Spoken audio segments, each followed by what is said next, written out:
everybody, I'm Kevin Patrick and I am here with Jack Corkery, who is running in this year's consolidated election on April 6th for Village Trustee. Jack, thank you for being here today. Thank you for taking the time out of your busy schedule. Well, thanks for having me. I appreciate the chance to talk. Thank you, sir. So to begin our interview here, I'd just like you to tell us a little bit about yourself, how long you've lived in Villa Park, and are you involved in the community in any way? Sure. My name is Jack Corkery, as we've said. I'm a lifelong resident of Villa Park. I'm 23 years old, so 23 years. My grandparents bought a house in town in 1951, and we've been around ever since. So, you know, me, my dad, everyone in my family, we all went to St. A's, we all went to Willowbrook. I was very involved at Willowbrook. If you've seen the shows there, avid musical goers may remember me as the Cowardly Lion. And that was a big introduction to the Villa Park community, and I think that's what really started for me, was spending time getting to know. You know, parents at Willowbrook are super involved at what goes on there, and not just in the theater program. You know, the football team, all the sports teams. It's really sort of an anchor of the community, and so that was a big part where I got started. I kept doing theater in town. I'm involved in St. Genesius Productions, which is sort of a local youth theater production company. I've been volunteering for them a lot, been in a couple shows there. Most recently we did Midsummer Night's Dream over Zoom. It was kind of a good way for us all to keep from going stir crazy in the pandemic. We wanted to do it over at Cortese Park, didn't work out because of social distancing, but we're currently working on a production of Macbeth that will hopefully be outdoors here in Villa Park, fingers crossed. If we can get it together, if we're all vaccinated in time. That's the hope. That's pretty cool. I'd actually really like to see that. Yeah. That's my favorite Shakespeare. You know, there's a lot you can do with that one. And you know, theater is really evolving now, especially with the COVID pandemic and having to rely on platforms like Zoom. So I think that's pretty cool. Absolutely. Jack, what are some of your favorite things to do here in Villa Park? Well, there's a lot to do. I mean, so much of it is just getting outside. It's something I've been doing a lot lately, now that it's warming up a little bit. You know, the Prairie Path is great, the Great Western Trail is great. It's a great town to bike in, it's a great town to walk around in. I like to do karaoke at Josephine's, that's a big one. You know, sort of scratch the performing itch when I can. It'll probably be one of the first things I do after I get vaccinated. Go sing there. I got a lot of friends and family that live here in town, and so most of it's just, you know, seeing people I know and spending time with them. You know, it's great. You go out for a walk, you see three people you know, you stop, you talk. It's a community here, and I think that's what really draws me to the town more than anything. Now, you kind of touched on it a little bit about your involvement with the theater and karaoke as well. But do you have any hobbies? Besides karaoke? Yeah. Well, that's the big one. That's the big one, all right. I did the arts. I love creative expression, you know, myself and others. So I spend a lot of time drawing and painting.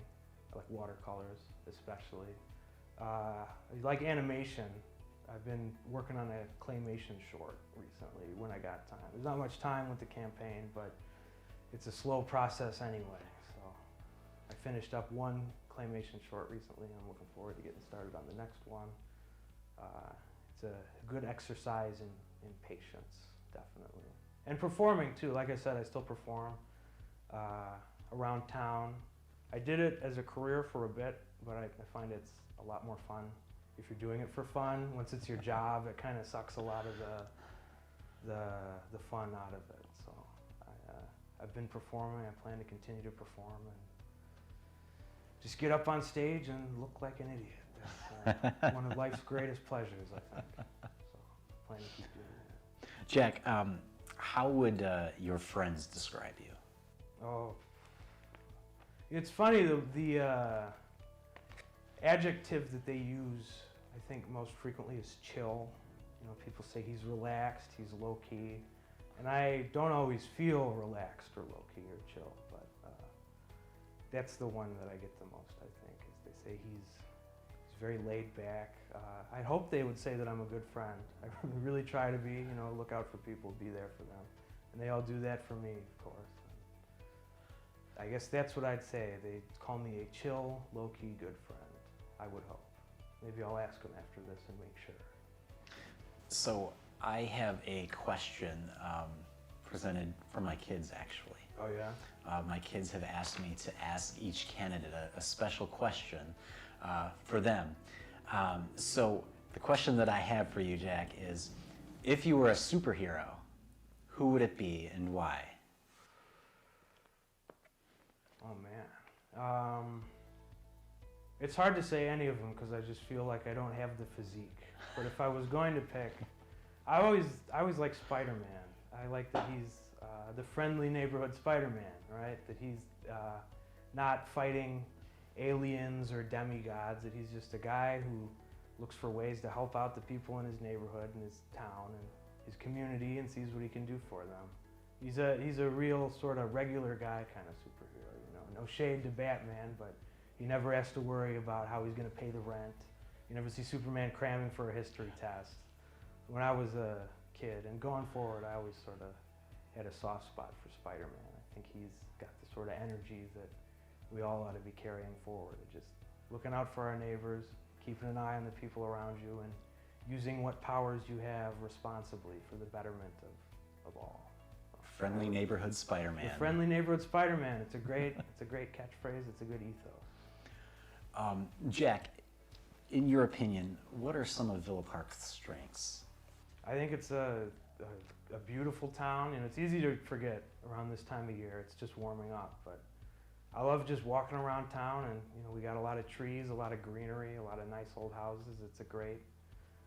It really is a beautiful place to live, and it's I'd say a welcoming place to live is the other part. That it's the sort of town where, you know, anyone who wants to can live here. We've got a very diverse, very welcoming community, very sort of working class population here, and I think that's something that really sets us apart from our neighbors, you could say, and I think that's something that makes Villa Park really special. Is that this is it's a safe, beautiful place where you can come and live and raise a family. And I don't have to tell you that's harder and harder to come across in America these days, but I think we've got it here. And I think it really is something that sets this town apart and makes it unique. Absolutely, absolutely. In your opinion, what are some things that the Village of Villa Park could improve upon? So there's a few things. One thing that I've thought, and I've heard probably the most from when I'm out talking to people in the area of government specifically, is just communication. A lot of people feel that their concerns aren't always heard, that they kind of have a difficult time finding information sometimes. And I think, you know, that's something that does go both ways. I think the village could maybe even do a little more to reach out to people, to make sure that we're taking that in, and to make sure that we're really listening to the people who live here and doing what we can for them. The communication's a big thing, you know, even over social media. I think that's something that could be used a lot more. Email, you know, we got to get creative. It's COVID, so you can't see people face to face. I know that's coming to an end soon, but hopefully, you know, fingers crossed, it's coming to an end soon. But even then, we got to look for new ways to really meet people where they are, to find out the best ways to sort of actively communicate with people and make sure we can talk to them. Because even though there are ways for people to talk to the village, a lot of times people aren't aware of them, or they feel that their voices aren't heard there. And so communication is, I'd say, probably the biggest one. I'd say another one is looking at the code of laws that we have here, some of our ordinances, especially around business, permitting. You know, I know a lot of people maybe don't want to work on their houses because the permit process is sort of Byzantine. Permits are kind of expensive. I got a friend who's a general contractor. He's told me that people in his business, they don't like doing work here. So that's, and I think that a lot of it we could do just by, you know, taking a look at what we've got, trying to decide what rules really serve the village and what don't. You know, a lot of business owners have trouble with some ordinances. I think we need to look at the rules we've got here in town and sort of make sure that they're in place because that they help the village, and in place because they are for the benefit of the town and not just because that's the rules.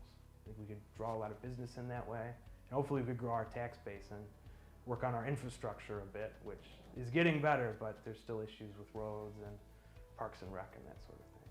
So that would be my hope. how can the Village of Villa Park become a more family-friendly place?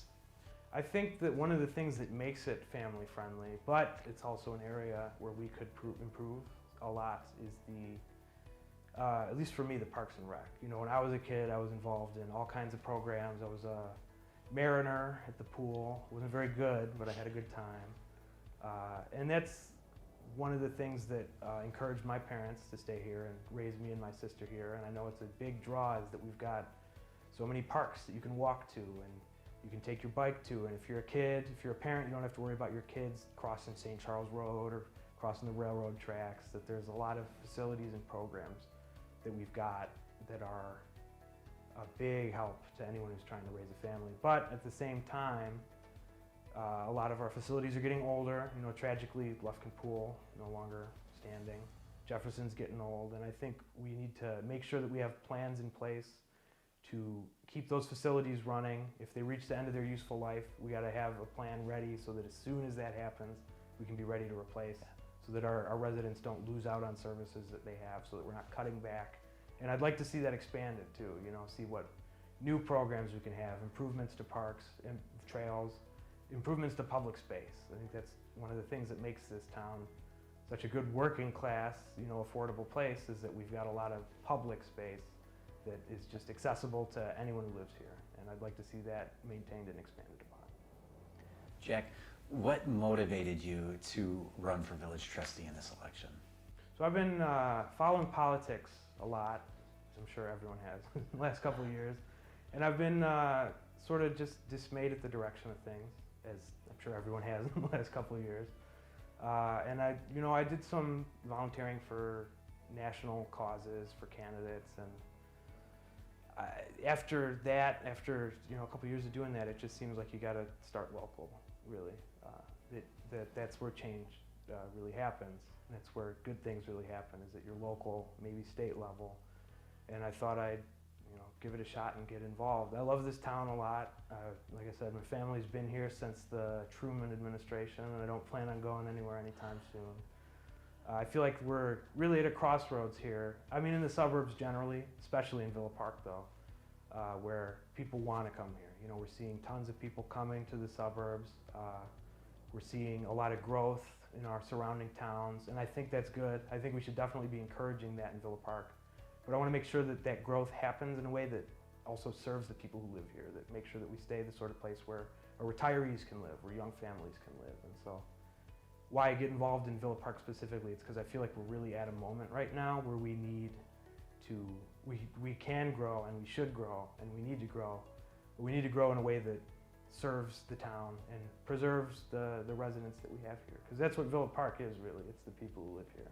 It's the community. And if we lose that, we lose Villa Park, right? So. Well said, well said. Jack, if elected, what would you like to accomplish over the next few years? Sure. I've touched on some of it. Like, I think, again, the biggest thing, the number one would just be to bring more people in to the process, to get more people involved, to make people feel more like they're heard, to really, do just a little bit more to sort of democratize the town, to make it like that. I think I've had success with that already. I've got a lot of, local friends who have not been involved in local politics since I started hounding them to knock on doors for my campaign, and now they're all paying attention and getting involved. And I think we could do a lot more of that. I'd like to see more people come to town meetings, and I do think it's a part of it's on the village certainly to reach out and bring people in. I'd like to speed up infrastructure. I know we had the road referendum. It's been delayed a couple times. And I really do think that by just looking at our codes, looking at our ordinances, really making a plan to sort of make this a sort of a more business-friendly town, develop our commercial avenues. We've got quite a few downtowns. It's one of the funny things about Villa Park is we don't have downtown. There's the Ovaltine area, there's the area on Ardmore, there's the other area on Ardmore by the train station, we've got North Avenue, we've got Roosevelt, so it's hard to sort of centralize that. And I've been encouraged by a lot of the growth we've seen in the Ovaltine area, and I think that we could be doing a lot to bring more business in, more new business, small business especially, to the commercial areas elsewhere in town. You know, I think a big part of why we've seen so much in the Ovaltine sort of neighborhood is that it's a very walkable place. You know, it's right by the two trails. There's a bunch of parks right in the area. It's right by my house. You know, just personally, it's easy for me to walk there. And I think if we maybe put a little more development into walkability in other parts of the town as well, then we could see some of that. And we'd see more growth too, because if you look at surveys, that's what people want when they're coming to suburbs. They prioritize suburbs that have that sort of pedestrian-friendly, bike-friendly infrastructure is huge. You know, it gives you sort of, one of the things that's great about city life is being able to walk places without the expense. You know, it's very expensive to live in the city. And I think that's one thing I definitely like to work on. One more, and this is a little more of a personal thing, but I think it would help us out a lot at a reasonable cost, would be to just work on expanding the village's support for the arts in this town would be a big thing. Public art is a big, I love a good statue, I love a good mural. There's currently a ordinance against business owners having murals on their property, I believe.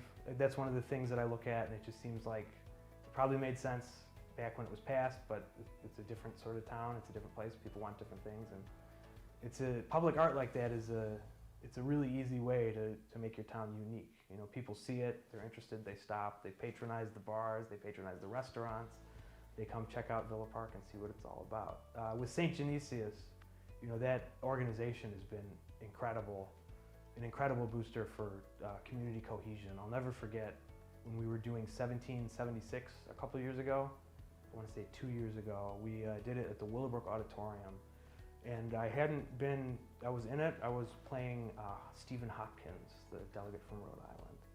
And I hadn't been super involved, he's not a big part, so I wasn't going to a lot of rehearsals. I wasn't very keyed into the show until we came in for the first week of tech, which I'll say just for anyone who's viewing, is when you sort of bring everyone into the theater and you put all your lights and your sounds and your sets and all the elements together and get ready to really open the show.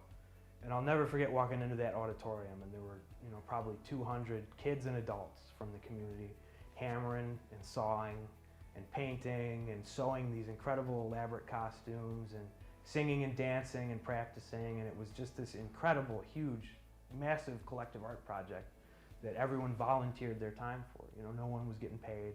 We all just did it because we wanted to do something creative in our town, and we brought together tons and tons of people who maybe wouldn't talk to each other, maybe wouldn't know each other, but you really do form a bond from working on something like that. And I think that's something that the arts can also bring to your town, is it gets people invested in the community, it gets people invested in big collective projects, and it brings people in to watch the show and patronize the bars and restaurants too. So I think it's a big win, and I think it's something that we could do and stay within a reasonable budget and really boost our town's profile, our economy, all that a lot, easily.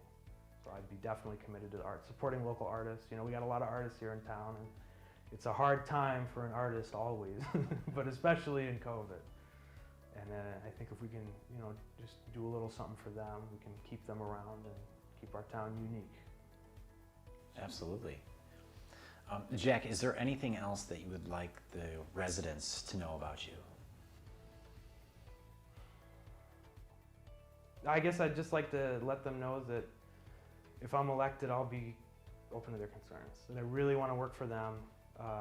You know, I've got a email I set up for the campaign, and I'm not going to stop answering those emails if I'm elected. But, you know, I would like the people of Villa Park to know, if I'm elected, you can feel free to reach out, call me, email me, any way you can get in touch with me. I want to hear from you. If you want to yell at me, I'm an adult, I can handle it.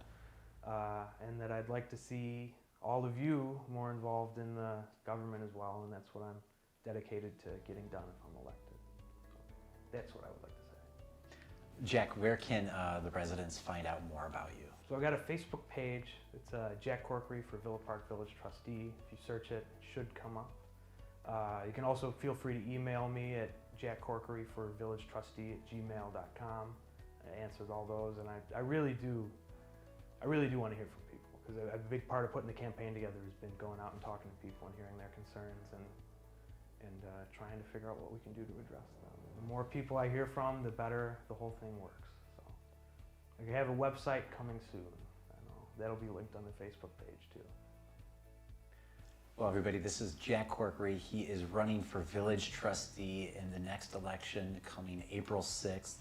Jack, I just wanted to thank you for being here to do the interview and taking time out of your busy day again to be here and do this.